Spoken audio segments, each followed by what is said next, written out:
Sì, perché secondo me poi sminuisce quella che è la gravità del fatto e lo fa diventare quasi Una telenovela. una telenovela di cui si aspetta il finale, poi se il finale non c'è si aspetta, prima o poi dice, ma prima o poi arriverà e aspetta, cioè ormai è diventato, è come se uno seguisse tante telenovelas, capisci? Dei casi, delle fiction, però in qualche modo Qualcuna forse... si chiude e qualcun'altra viene sospesa per scarso gradimento.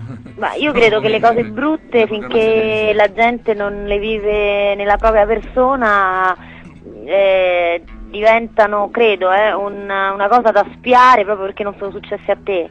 E quindi c'è una forma di morbosità, un piacere perverso nel Certo. vedere che queste cose capitano agli altri, forse per esorcizzare una paura interiore che queste cose possano capitare a se stessi. Ma insomma. sembra quasi che quando uno vede queste notizie sembra quasi non possa mai capitare a se stesso. Per invece io poi, tra l'altro non l'ho detto prima, poi abbiamo parlato di altro.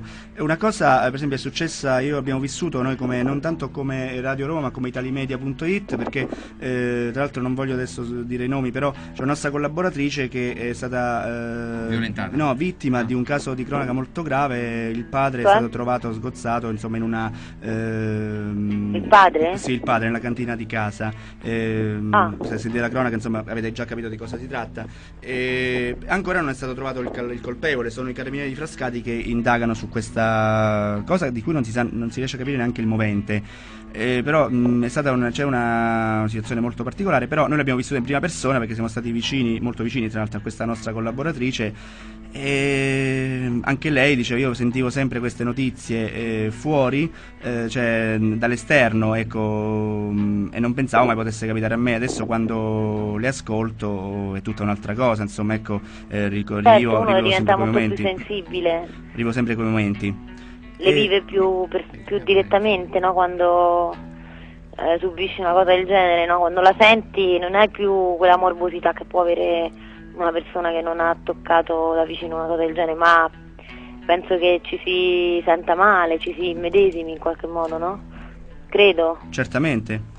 No, io Ma guarda, l'ho vissuta chiaramente di riflesso, chiaramente, perché poi siamo stati vicini, insomma, per qualche giorno abbiamo anche messo da parte un po' la maggior parte del lavoro per stare vicino a lei, sembrava giusto, doveroso. Certo. Però, ecco, di riflesso già viverlo forse in prima persona comincia... Vabbè, io poi... Tutto un altro discorso. Sicuramente è così. Comunque, per quanto riguarda invece, per esempio, un caso che forse è diventato un caso mediatico molto più degli altri, ecco, il caso di Anna Maria Franzoni, delitto di Cogne. Pierfrancesco è molto ferrato, ma a parte ferrato, ma è molto critico nei confronti di tutto ciò che è successo nel caso di Anna Maria Franzoni, perché gli altri delitti sì, però nel caso proprio addirittura che si fa diventare un personaggio televisivo, un protagonista, addirittura penso che gli sia stata proposta la consulenza in casi di omicidio nella trasmissione Porta a Porta. Mi sembra veramente qualcosa di esagerato. Tu come la vivi? Tu cosa ne pensi in merito a questo? Io penso che quella sia stata veramente una esagerazione, nel senso che è vero che è una cosa aberrante il matricidio, nel senso, no scusa, come si chiama? Sì, matricidio se è stata lei, però... No, figlicidio. Come si chiama? Ah no, sì, chiedo scusa, sì, il matricidio quando uccide la madre, certo, figlicidio, sì. Una mamma che teoricamente ammazza un figlio si chiama figlicidio. Figlicidio, sì. Figlicidio? Sì. Scusate la confusione.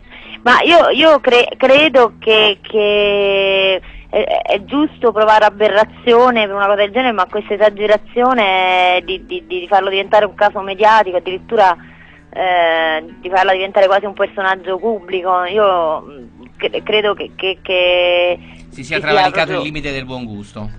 No, è proprio la manifestazione della morbosità della gente, perché insomma non c'è... Però, da dire, in questo caso ha secondato anche dai diretti interessati, che hanno fatto di tutto per esporsi più possibile. Ma io non credo questo. No? Sai, uno si può anche rifiutare di andare in televisione a rilasciare interviste se vuole.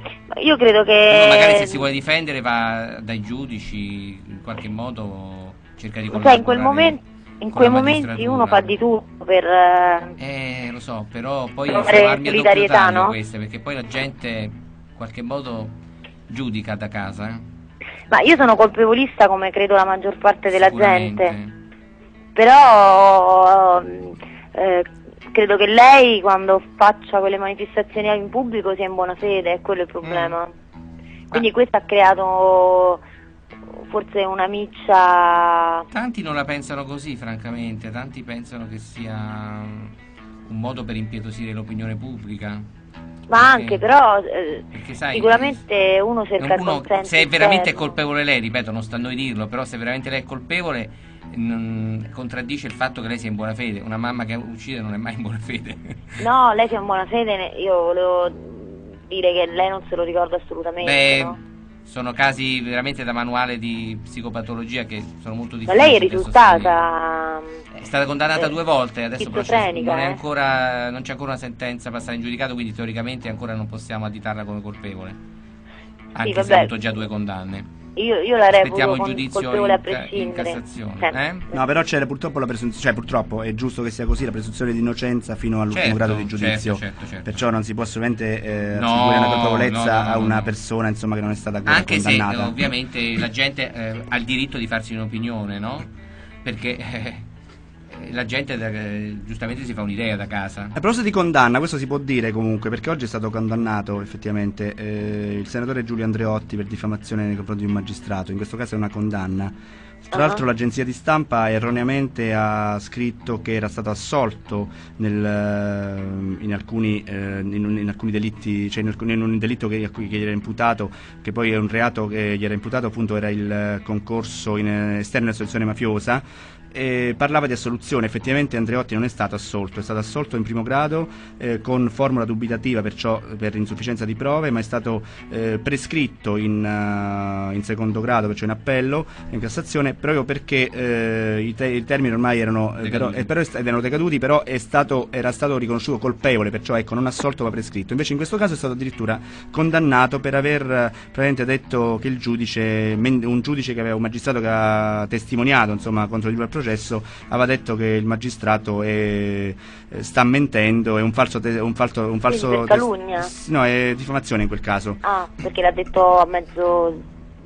Sì, a mezzo stampa l'aveva detto. Ecco. Ecco, a proposito di questo, ricordiamo che Elisabetta è un avvocato, è laureata in legge. No, nel senso ho fatto solo l'esame, non sono... Sì, vabbè, comunque insomma è laureata in legge, quindi parla con cognizione di causa, non ce lo dimentichiamo. Tra vabbè, io mi ricordo poco. Il papà è uno dei più importanti avvocati del cinema italiano e difende esagerato i suoi clienti, dei grossissimi attori, produttori, cioè di grossi personaggi del cinema. Quindi Elisabetta è ben introdotta nel mondo del cinema, ma anche quello quello giudiziario. Dicevi, no. Elisabetta? No, che stava andando via la linea. No, invece no. Ci sentiamo benissimo. Ci sei. Bene, a questo punto Elisabetta, io ti ringrazio tantissimo per questo intervento. Grazie a te. Niente, ci sentiamo prestissimo. Allora vorrei ricordare su Radio ragazzi Roma, sui 18 anni bellissimi e che sappiano recitare possono contattare Elisabetta Rocchetti, che presto dirigerà un film, contattando il sito www.elisabettarocchetti.it. Bravissimo. Va bene, un saluto Elisabetta Rocchetti, grazie per essere stata con noi di nuovo. Ciao Betta, un bacione.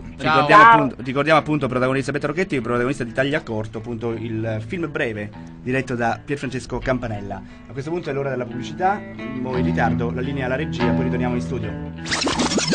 Siete su Radio Roma. Da Radio Roma, la radio dei VIP. Incontri, colloqui, interviste ai maggiori esponenti del mondo dello spettacolo. In un programma esclusivo di Antonello De Pierro con la regia di Sandro Alessi.